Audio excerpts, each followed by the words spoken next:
And the one thing that Bernie is known for, even if he is playing to the crowd to some degree, is that when Bernie does it, it's always substantive. There's always something behind what message he's trying to get out. It's not personal. No.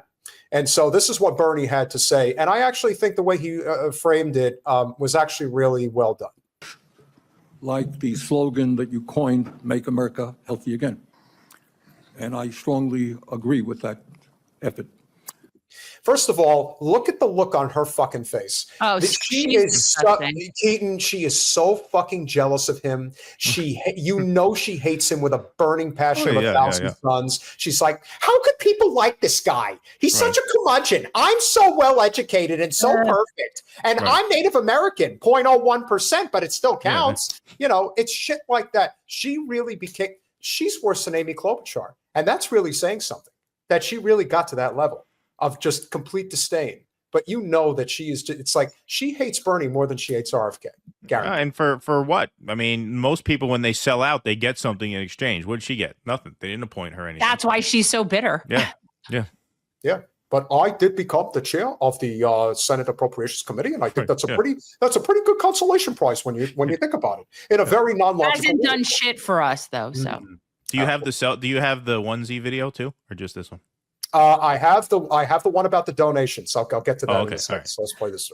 That one. Despite spending, as you indicated, 2 or 3 times as much per capita on healthcare as other nations, we have 85 million people who are uninsured, underinsured. We have all kinds of chronic illnesses. Our life expectancy is lower than other countries. And for working class people in this country, they are living 6, 7 years shorter lives than the top 1%. We got a problem, okay? And I'm going to suggest some ideas that I think can remedy that. Last year, the insurance industry in this country made over $70 billion, while at the same time, 85 million Americans uninsured or underinsured. Do you agree with me that the United States should join every other major country on earth and guarantee health care to all people as a human right? Yes? No? Senator, I can't give you a yes or no answer to that question. Because he doesn't support single payer, and he never really has. And the reason I think that this question was appropriate is because RFK, and I've pointed this out, I thought that he had the most effective presidential run out of anybody, if that's really saying much of anything over the past year. But what he did do was identify 2 of the most consequential problems in our society today. The first one, of course, is that we are being poisoned with our food supply, no 2 ways about it. And that is having a direct effect on the fact that we are the most unhealthy developed nation on earth. And then the other one is the takeover of private equity in housing in the United States. And he was dead right about both of them. And he's dead wrong about not supporting single payer. Because if you want to defang corporate special interests that are private insurance and big pharma, that is the only way to do it. And it's the most effective way. Was that video you just played, was that from today's hearing or yesterday's? That was from yesterday's hearing. I'm going to get to the one about today. Oh, sure. Yeah. So from yesterday's hearing, RFK goes on to say, well, it's not all right because, what if you smoke for 20 years and then you get sick, and should people have to pay for your treatment? I don't know. Why don't you ask the fact that like 80% of Europeans smoke and they manage to get their health care too? Well, there's the other thing. Like it undermines his argument that the core, and I think he's correct about this, that the real crux of the problem is our food is poison. Okay, so RFK, what if people get sick from eating the food that you say is poison? Do they deserve health care then? Is it a right then? Was it their fault at that point? I mean, what he's basically saying is it's smokers' own fault they got sick, which Russ came up with a great solution for that. He said, okay, so then let's have the tobacco companies chip in for a private insurance fund where they can supplement the treatment if people get sick after smoking. But look, the libertarians made a big pitch to RFK, and they supported him. And so he sounds like a libertarian now on this issue. In terms of the effectiveness of his run, yeah, I agree. He played his cards exactly right. And look at the way he played his cards and the way Bernie played his. When Bernie ran, they screwed Bernie. It's like, okay, I guess Joe Biden understands that the 1% can't have it all, so vote for him. All right, I guess. Whereas RFK started running as a Democrat. He realized he couldn't get anywhere, so he switched to independent. Once he got a critical mass of support as an independent, he leveraged that support, went to the Libertarian convention, made a deal with Trump, suspended his independent campaign, endorsed Trump, and now here he is on the doorstep of HHS, which has been his goal for decades. You know, he said, and I take him at face value. I think he is telling the truth when he says this, which is that, you know, I prayed that I will be in a position to end the chronic disease epidemic. Well, he's there now. He's there now. And look at the road there. The road was Democratic primary to independent campaign to surrogate for Trump to HHS nominee. Look at how ruthless he was in his pursuit of power. And look at how Bernie showed the exact opposite. Bernie was the exact opposite. They screwed him and he just fell in line anyway. What if Bernie had done that? What if Bernie had run an independent campaign? He would have won. Right. In Yeah. 16. I'm not saying that he would have won. I won't go that I far. think but he I'm could te- have. I just being at that convention in Philly in 16, I'm telling you, if he had taken Jill Stein's spot and ran on the Green Party ticket, he would have gotten 15% of the vote. I don't doubt that for 1 second. Well, And which he she would've- offered him. Yep. And she offered it to him. She said, Yep, Bernie, she offered take it. I'll let you have it. Why not? Right. And he Right. should have done it. That is why we are in the Biff horrific time tangent that we're stuck in right now. Right. And it or he sucks. could have gone. Yeah. Or in this example, and because the Democrats, you know, structurally may have not been as accommodating to this, but if he was polling, even if he wasn't polling at 15%, even if he was polling at 6 or 7%, like what RFK was polling this time, he could have gone to Hillary Clinton and said, I'll drop out and endorse you, but I want labor secretary, or else I'm going to ruin you. I mean, that's not, RFK didn't threaten to ruin Donald Trump, but RFK definitely made a deal. He says, all right, I'll drop out and endorse you, but you got to give me something. Here's one thing that I will say, and we both know that there was a difference in how Bernie approached this in 2016 versus 2020. I do think that he went to Hillary and asked for something significant, and she told him to fuck off. Well, at that point, then but that's why you run as an independent, to have that leverage. You're Right? you're If you absolutely endorse her right. anyway and ask her for something, yeah, of course she's going to tell you to fuck off. Why wouldn't she? So RFK decided that he was going to push back on Bernie today, and this is in a very interesting way. So let's play it. Going to make America healthier than other countries in the world right now. Will we're you the sickest. guarantee do what every other major country And- does? That's a simple question. Bob. And by the way, Bernie, the problem of corruption is not just in the federal agencies, it's in Congress too. Almost all the members of this panel are accepting, including yourself, are accepting millions of dollars from the pharmaceutical industry.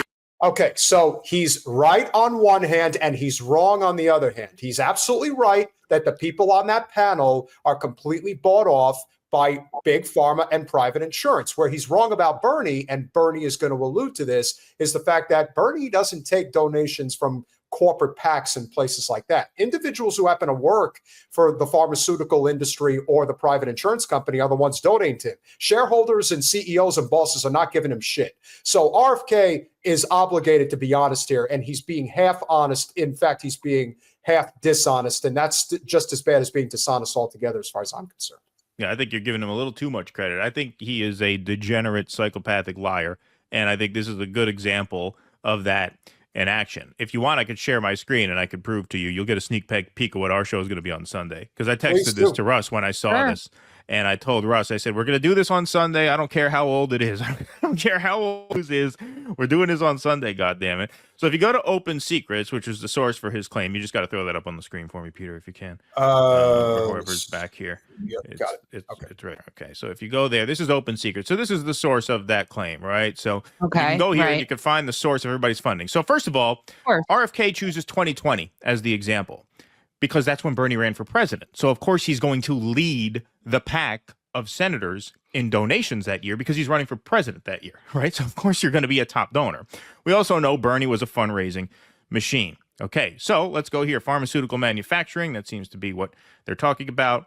We'll go to the health product as well. Sorry, it takes a little bit of time to load here. Come on. Come on, come on, come on. Number one in just about everything. Oh, okay. Well, there you go. Yeah. Okay. Well, there you go. Okay. So then we don't even have to do that. I'm glad it said. Yeah. Notice that he's number one in everything.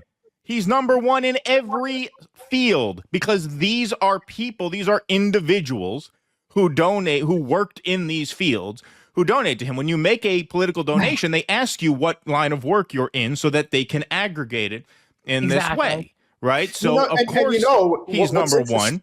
And look, he's a top recipient in the senator. When you look at presidential candidates, look, Joe Biden, 3.3 million from Big Pharma. Donald Trump, 1,100,000. So Donald Trump ended up getting almost 3 times the amount of pharma worker donations or pharma PAC donations. We don't know. Here's the other thing. You can do PAC recipients for pharmaceutical manufacturing and see who was number one in that respect. It's taking a little time to load here, probably because this site is getting a lot of traffic today because everybody has to vet this bullshit claim that he put out there. So we'll see. Hold on. Scroll down for a second. I want to see that. Do you mean to tell me that Marianne Williamson got more PAC money than Bernie Sanders? It's in like 2020.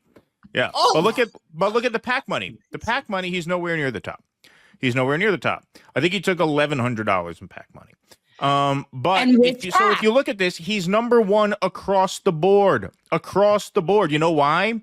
Because he had the most small dollar donations of any candidate in the race. And so he's number one in almost all of these fields. So that's why that is just it is a pathological thing to say. It's a diabolical thing to say. Sorry, that's what I meant. But what he's basically saying is that you're corrupted by Big Pharma. Okay, well, he could be corrupt by big clothing and accessories too. He could be corrupted by big earring or big handbag. You could say that as well. 143,000. He tops the list of all of these because he had the most donations and he raised a ton of money. It shouldn't count when it's individual donations. That's the whole point. Everyone maxes out their $3,300. And those donors at $3,300, they don't really get to give you. I mean, people, that's not buying somebody, right? So all of these at most are that. Yep. Well, it's just an absurd claim. It's just such a dishonest thing to say. I mean, what he's clearly saying there is that you're bought off by the pharmaceutical industry. Right. When you look at the PAC donations, he's nowhere near the top. When you look at the individual donations, he's at or near the top in every field because he raised the most money of all the candidates who didn't make it to the general election. Obviously, if you look at the list, Biden and Trump are 1 and 2 total because they went on to the general election that year. Or just the fact that Biden has taken triple the amount that Trump has taken. It's so bad. But Bernie does have a response. I just think that RFK their interest healthier say that than again, other Jen. countries. I think it's ridiculous that he did this. Bernie isn't the one that's getting confirmed. Okay, that's not his job. No, but here's why this matters. Because if you look at how RFK reacted to Senator Warren, Senator Rosen, Senator Bennett, and even Senator Tillis of North Carolina, it didn't even bother him. But Bernie bothered him. Well, yes, because now he's being called out by somebody who's fairly isn't corrupt, and that pisses him off. And protecting their interests. Oh, I thought that would come. No. I ran for president like you. I got millions and millions of contributions. They did not come from the executives, not one nickel of PAC money from the pharmaceutical industry. They came from workers. In 2020, you were the single largest Because I had receiver of pharmaceutical money. contributions from workers. First of all, I just want to say, his name is slipping me, but Bernie's guy that's been working with him for like 30 years, who's sitting right behind him. I always like watching his face. He's like, don't fuck with Bernie when he knows his shit. It's not a good idea. And he's out there saying this shit when it just makes RFK look bad. It does. It makes him look really bad because he knows that Bernie is not bought. And I don't really know what his angle is or what he thinks he's trying to accomplish. But if anything is going to hurt him, like that will hurt him, and it should, because he should know better. I mean, I think Bernie should have twisted the knife in even further. I've always thought there was sort of an intellectual laziness about both of Bernie's campaigns, just reciting the same stump speech over and over again. I think he should have said that over and over again to the point where that could not be a soundbite for RFK. But look, this is how RFK. He's a lawyer. This is what you have to understand about RFK. He's a lawyer. He makes lawyerly arguments. What he said about the Medicaid, he says, well, as $900 million worth of Medicaid, has that made people healthier? Well, what are you talking like that is a very lawyerly thing to say. The question is not does Medicaid funding determine the sickness or health of a population, or Is it the food supply, as you say out of the other side of your mouth 90% of the time?